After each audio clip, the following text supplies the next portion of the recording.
appropriate shoes. Your shoes must be tan, blue, or black, have a closed toe and a heel on the back.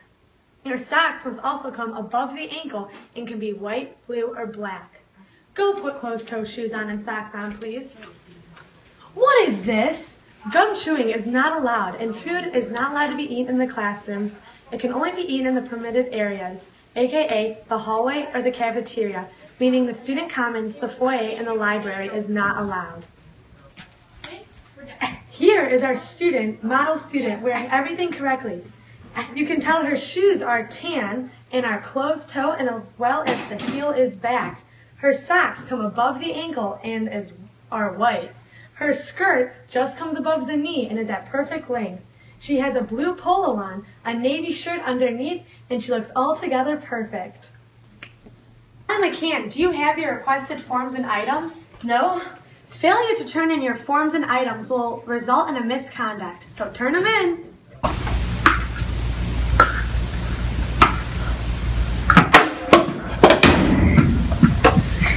Disturbing quiet study is also a misconduct. Oh my gosh, you! The use of foul language is very disrespectful and not allowed. That will result in a detention.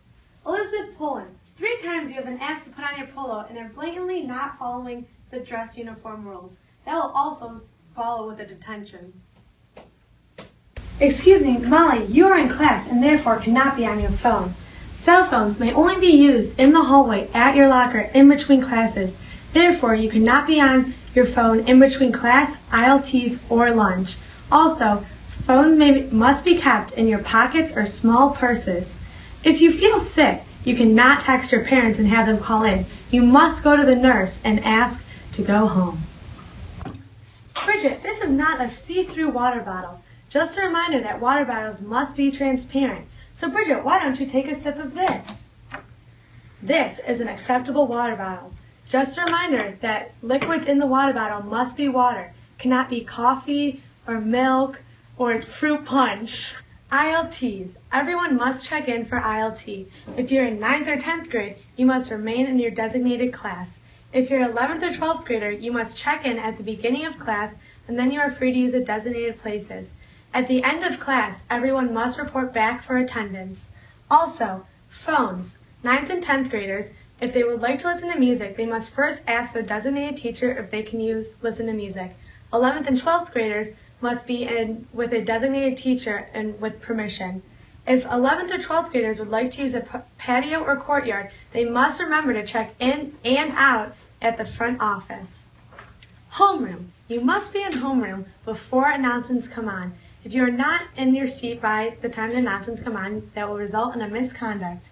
No trips to the dining room. If you are hungry, come early to school and retrieve food from the dining room. Then you can eat in between classes at your locker. You will not be able to eat in the classroom during homeroom. And make sure you are quiet during announcements so you can hear every announcement. They are very important. If your name is called down during announcements, wait till after announcements are over and then you may go to wherever your name was called. You are considered tardy if you report to school after 8 a.m. You must be seated in the classroom in your seat before prayer, which comes on at 8. If you are late to class or ILT, that is also considered a tardy. This is how tardies work. If you hit 4 tardies, you will get a written warning. 5 tardies will be a letter to your parents.